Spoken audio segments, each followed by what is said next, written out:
ఒక్కసారి కొమ్మూరి గోల్డ్ కి కాల్ చేయండి. తాకట్లో ఉన్న మీ బంగారాన్ని విడిపించి మార్కెట్ ప్రైస్ కి వాళ్ళు కొనుక్కుని మిగతా డబ్బులు మీకు ఇచ్చేస్తారు. వైజాగ్ టెక్కి గాయత్రి కేసులో కీలక పరిణామం జరిగింది. ఇప్పుడు ఆవిడ పోస్ట్ మార్టం రిపోర్ట్ కూడా బయట రావడం జరిగింది.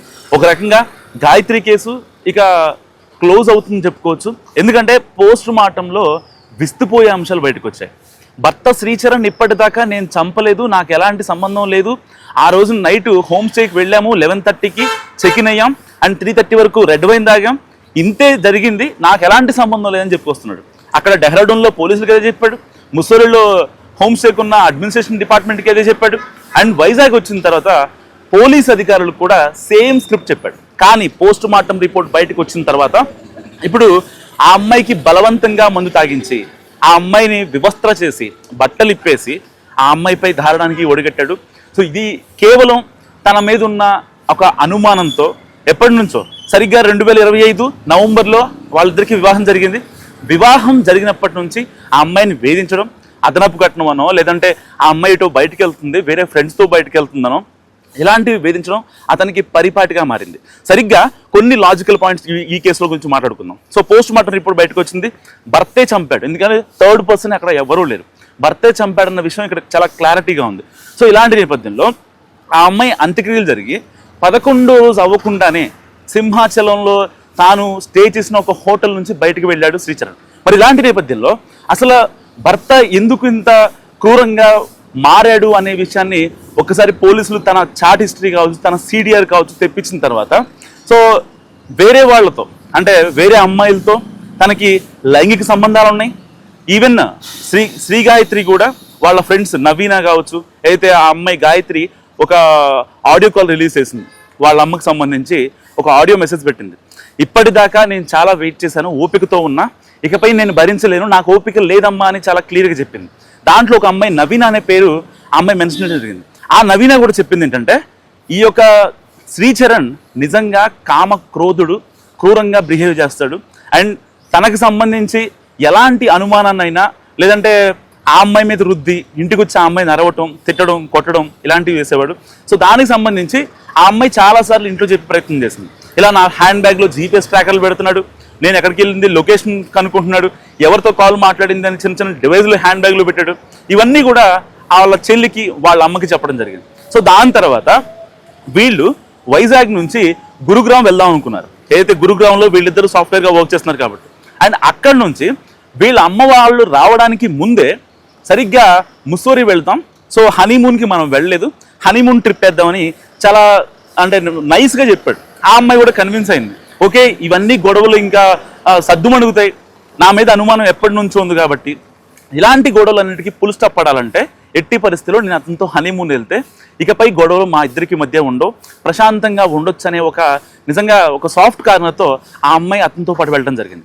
సో ముస్సోరి వెళ్ళిన తర్వాత ఆ రోజు నైట్ 11:30కి వాళ్ళు స్టే చేయడం జరిగింది, చెక్ ఇన్ అయ్యారు అండ్ దాని తర్వాత ఆ అమ్మాయి మందు తాగింది అని చెప్పాడు.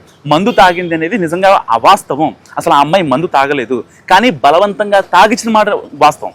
ఎందుకంటే ఆ అమ్మాయిని ఒక టాబ్లెట్ వేసి ఆ అమ్మాయికి ఏదైనా ఇబ్బంది పెట్టి ఆ అమ్మాయికి ఆల్రెడీ హెల్త్ కాన్సిక్వెన్స్ ఉన్నాయని చెప్పి జనాల్లో ప్రూవ్ చేస్తే నా మీద ఎలాంటి ఉద్దేశం రాదు, అందరూ ఆ అమ్మాయే ఏదో న్యాచురల్ డెత్ అనుకుంటారు తప్ప నన్ను ఎవరు కూడా సస్పెక్ట్ చేసి అంటే అనుమానించే ప్రక్రియ జరగదు అని చాలా గట్టి ప్లాన్ వేశాడు శ్రీచరణ్. సో ఇలాంటి నేపథ్యంలో ఆ అమ్మాయిని అక్కడికి వెళ్ళిన తర్వాత ఆ అమ్మాయికి మందు తాగించి బలవంతంగా ఆ అమ్మాయి మీద ఒక అఘాయిత్యం చేసి దాని తర్వాత ఆ అమ్మాయి హై ప్రెషర్ అంటే తన బాడీ హై ప్రెషర్ తీసుకుంది చనిపోయే ముందు, ముక్కుల్లోంచి బ్లడ్ రావడం కావచ్చు, తాను వేసిన టాబ్లెట్ వల్ల ఆ అమ్మాయి ఏదైతే ఒక విషపు టాబ్లెట్ ఆ అమ్మాయికి ఇవ్వడం జరిగింది. సో ఆ తర్వాత ఆ టాబ్లెట్ కూడా అతను బలవంతంగానే ఇచ్చాడు, వాటర్ కూడా బలవంతంగా తాగిచ్చాడు.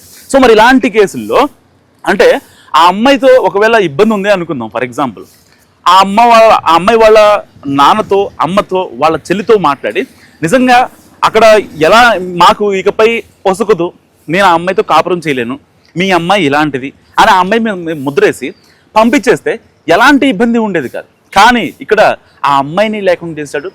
ఇప్పుడు శ్రీచరణ్ కూడా కేసుల్లో ఇరుక్కున్నాడు, ఇప్పటికే పరారీలో ఉన్నాడు శ్రీచరణ్. సో ఆ రోజున ఏదైతే ముస్సోరికి వీళ్ళు వెళ్ళినప్పుడు సరిగ్గా 12:45 ఒక పిక్ పెట్టడం జరిగింది, చాలా క్లోజ్గా, వీళ్ళిద్దరూ చాలా క్లోజ్గా ఉన్నటువంటి పిక్. నిజంగా గడిచిన 6 నెలల్లో గాయత్రి వాళ్ళ అమ్మకి ఎప్పుడు కూడా అలాంటి పిక్స్ పెట్టలేదు. కానీ చనిపోయే ముందు అంటే పెద్దవాళ్ళకి ఎలా కన్వే చేశాడంటే అక్కడ మేము కలిసే ఉన్నాం, చాలా బాగున్నాం అనేది కన్వే చేద్దాం అనుకున్నాడు. సో ఎట్టి పరిస్థితుల్లో ఇక్కడ జరిగింది ఏంటంటే అక్కడ ముసోరి తీసుకెళ్ళింది కేవలం ఆ అమ్మాయిని చంపడానికి మాత్రమే. సో ఇలాంటి నేపథ్యంలో ఇప్పుడు పోలీసులు కొన్ని ప్రశ్నలు అడిగారు. ఏది శ్రీచరణ్, ఎందుకు ఆ అమ్మాయిని ముసోరి తీసుకెళ్లాల్సి వచ్చింది, అక్కడ ట్రెక్కింగ్ చేసావు, అంత బాగానే ఉంది, ఆ అమ్మాయిని ఎందుకు చంపావు అంటే, సార్ భలేవాళ్ళు సార్, నేను ఎందుకు చంపుతాను, నా భార్యని నేను చంపుకునేంత క్రూరుని కాదు అని నంగనాచి మాటలు మాట్లాడాడు శ్రీచరణ్. సో మరి ఇలాంటి నేపథ్యంలో ఇప్పుడు పరారీలో ఉన్నాడు. ఎప్పుడైతే ఆ అమ్మాయి చనిపోయిన తర్వాత తన పోస్ట్ మార్టంకి బాడీ వెళ్ళి వైజాగ్కి బాడీ తరలించారో దాని తర్వాత అక్కడే వాళ్ళ నాన్న ఉండి దాదాపుగా 1 వీక్ నుంచి అక్కడే ఉండిపోయారు. సో ముస్సోరీలో ఎప్పుడైతే కేసు ఫైల్ అయిందో ఇక మ్యాటర్ సీరియస్ అయింది అనుకున్నాడు శ్రీచరణ్. సో దానికి సంబంధించి వెంటనే ముస్సోరీలో కేసు అయిన మరో నిమిషమే తను వెంటనే సింహాచలం హోటల్, ఏదైతే తాను స్టే చేసిన హోటల్ నుంచి బయటికి వెళ్ళిపోయాడు. సో బయటికి వెళ్ళినప్పుడు సింహాచలం హోటల్ నుంచి బయటికి వెళ్ళినప్పుడు కూడా ఎవరైతే అక్కడ ఉన్నటువంటి స్థానికులు, మీరు శ్రీచరణ్ కదా, గాయత్రి వాళ్ళ హస్బెండ్ మీరే కదా అని మాట్లాడితే ఆ మాస్క్ తీసేసి కూడా లేదు నేను శ్రీచరణ్ కాదు అని తర్వాత వాళ్ళు మాస్క్ తీమని బెదిరిస్తే, అంటే బెదిరించడం మీన్స్ వాళ్ళు అడిగారు, గట్టిగా అడిగారు మీరే కదా అని చెప్పి మాట్లాడితే, ఎందుకంటే ఈ కేసు చాలా పెద్ద ఎత్తున ఒక వివాదం రేపుతున్న సందర్భంలో ఆ మాస్క్ని తీసి కూడా మనోడు చెప్పాడు ఏమని, లేదు అసలు నాకు ఆ అమ్మాయికి ఎలాంటి సంబంధం లేదు, ఆ అమ్మాయిని నేను ఎందుకు ఇచ్చేస్తా అని చెప్పి మాట్లాడాడు. అంటే ఇలాంటి నేపథ్యంలో ఇక్కడ కేవలం ఆ అమ్మాయిని చంపడం కోసం మాత్రమే ఆ అమ్మాయిని ముస్సోరీ తీసుకెళ్ళాడు. లేదంటే ఒకవేళ ఆ అమ్మాయిని కనుక ఇంకా వేధించాలి లేకపోతే ఇంకా ఇబ్బంది పెట్టాలనుకుంటే ఆ అమ్మాయిని ముస్సోరీ తీసుకెళ్ళేవాడు. సో ఇలాంటి నేపథ్యంలో ఇప్పుడు శ్రీచరణ్ని ఎన్కౌంటర్ చేయాలి అంటూ చాలా మంది మాట్లాడుతున్నారు. ఇటు మొదటి నుంచి కూడా గాయత్రి వాళ్ళ అమ్మ నాన్న వాడిని మాకివ్వండి, కోర్టులు కేసులు ఇదంతా పోలీసు గవర్నమెంట్ డబ్బులు పెట్టడం వాడికి అనవసరం, సో వాడు ఎంత దారుణంగా బిహేవ్ చేశాడో మాకు తెలుసు. ఆ అమ్మాయి ఫ్రెండ్స్ కూడా చెప్తున్నారు. 2 తెలుగు రాష్ట్రాలే కాదు యావత్ దేశవ్యాప్తంగా సాఫ్ట్వేర్ గాయత్రి కేసు ఇప్పుడు చాలా సంచలనంగా మారిన నేపథ్యంలో చాలా మంది సోషల్ యాక్టివిస్టులు, లేకపోతే ఈ కేసుని క్లోజ్గా అబ్జర్వ్ చేస్తున్న సామాన్యులు కావచ్చు, లేకపోతే ఇటు వాళ్ళ కుటుంబీకులు కావచ్చు, వాళ్ళకి సంబంధించిన శ్రీచరణ్ వాళ్ళ కుటుంబీకులు కావచ్చు, వీళ్ళంతా కూడా చెప్తున్న మాట ఏంటంటే ఇలాంటి వాడు ఉండడానికి వీల్లేదు, వీడిని తక్షణమే ఎన్కౌంటర్ చేయాలి, అనవసరంగా ప్రభుత్వ సొమ్ముని వృధా చేసి వాడిని అటు ఇటు తిప్పడం అనేది కరెక్ట్ కాదు అని చెప్పి చాలా మంది మాట్లాడుతున్నారు. సో ఇలాంటి నేపథ్యంలో అసలు ఆ అమ్మాయిని ఎందుకు ముస్సోరీ తీసుకెళ్ళాడు, వాళ్ళ అమ్మోళ్ళకి ఏదో కన్వే చేద్దామని ఎందుకు అనుకున్నాడు అంటే, వాస్తవానికి మీ ఇద్దరం కలిసే ఉందామని చెప్దాం అనుకున్నాడు, కానీ సరిగ్గా అదే టైంకి ఆ అమ్మాయిని చంపేశాడు. అండ్ దాని తర్వాత పొద్దున్నే ఆ అమ్మాయి చనిపోయిన తర్వాత పొద్దున్నే 6 గంటలకు వాట్సాప్ కాల్ చేశాడు.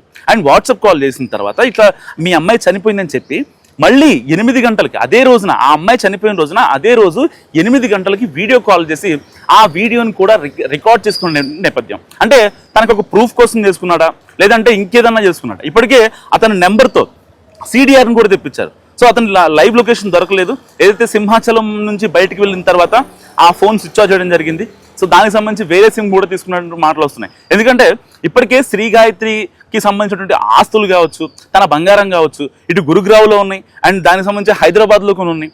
ఆ బంగారం కోసం కావచ్చు, ఆ యొక్క భూములకు సంబంధించిన డాక్యుమెంట్స్ కోసం కావచ్చు, వాటి కోసం ఇప్పుడు సెర్చ్ ఆపరేషన్ జరుగుతుంది శ్రీచరణ్ది. సో ఎట్టి పరిస్థితుల్లో శ్రీచరణ్ని ఎన్కౌంటర్ చేయాలని చెప్పి చాలా మంది మాట్లాడుతున్నారు. సో ఇలాంటి నేపథ్యంలో వాళ్ళ తండ్రి నిజంగా గాయత్రి మరణం ఎందుకు జరిగింది, ఎందుకు చంపేశాడని అనే కోణంలో దాదాపుగా ఆయన ఒక ఆర్మీ రిటైర్డ్ ఆఫీసర్, దానికి సంబంధించి ఆయన డెహ్రాడూన్లోనే 10 రోజులు బట్టి ఆయన ఈ కేసులో అసలు నిజమేంటి తెలుసుకోవడం కోసం ఆయన చాలా ప్రయత్నాలు చేస్తున్నారు. ఒక పక్క వాళ్ళ అమ్మ కలవని పెద్దోళ్ళు లేరు, ఇటు ప్రముఖుల్ని, రాజకీయ నాయకుల్ని అందరినీ కలుస్తున్నారు. ఎట్టి పరిస్థితుల్లో నా కూతురికి న్యాయం చేయండి, మరో కూతురు బలవకూడదు అన్నదే నిజంగా గాయత్రి వాళ్ళ అమ్మ చెప్తున్నమాట. నిజంగా మరి ఇలాంటి శ్రీచరణ్ని ఏం చేయాలి, ఒకవేళ వాళ్ళిద్దరికీ ఇబ్బంది ఉంది, లేకపోతే ఫర్దర్గా అమ్మాయితో నేను ఎలాంటి ఇది నేను చేయలేను, కాపురం నాకొద్దు, మీ అమ్మాయి ఒక తిరుగుబోతు అని ఒక బ్లేమ్ వేసేసి ఆ అమ్మాయిని పంపించేస్తే ఆ అమ్మాయి వాళ్ళు హ్యాపీగా ఉండేది కదా.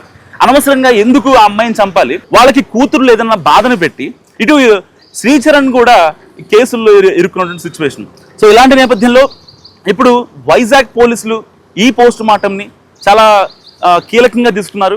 ఎట్టి పరిస్థితుల్లో ఇప్పుడు శ్రీచరణ్ని పట్టుకొని సో దాని తర్వాత అతన్ని ఎన్కౌంటర్ చేద్దామా లేదంటే కనుక ఈ కేసులు కోర్టులు చేద్దామా అనే ఒక ఆలోచన నడుస్తోంది. అంటే ఆఫ్ ద రికార్డ్ ఇన్ఫర్మేషన్ని ఇంత డైరెక్ట్గా చెప్పడం అనేది కరెక్ట్ కాదు.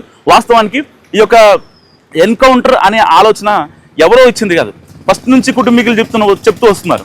ఎట్టి పరిస్థితుల్లో వాడిని కోర్టులు కేసులు అని చెప్పి తిప్పకూడదు, సో వాడిని ఎన్కౌంటర్ చేయడమే కరెక్ట్ అని చెప్తున్నారు. ఎందుకంటే ఆ అమ్మాయిని 27 ఏళ్ల గాయత్రిని అత్యంత దారుణంగా ఇప్పటిదాకా క్రైమ్ ప్యాటర్న్స్ మనం చూస్తూ ఉంటాం. సో లేకపోతే తోసేయడము ఇంకోటి జరుగుతూ ఉంటాయి. కానీ ఈ కేసులో మాత్రం ఆ అమ్మాయిని ఎక్కడా కూడా క్లూ లేకుండా చాలా జాగ్రత్తగా చాలా వ్యూహాత్మకంగా ప్లాన్ చేశాడు ఈ యొక్క శ్రీచరణ్. మరి ఇలాంటి శ్రీచరణ్ని ఏం చేయాలి, మీరేమనుకుంటున్నారు? మస్తు కామెంట్ చేయండి.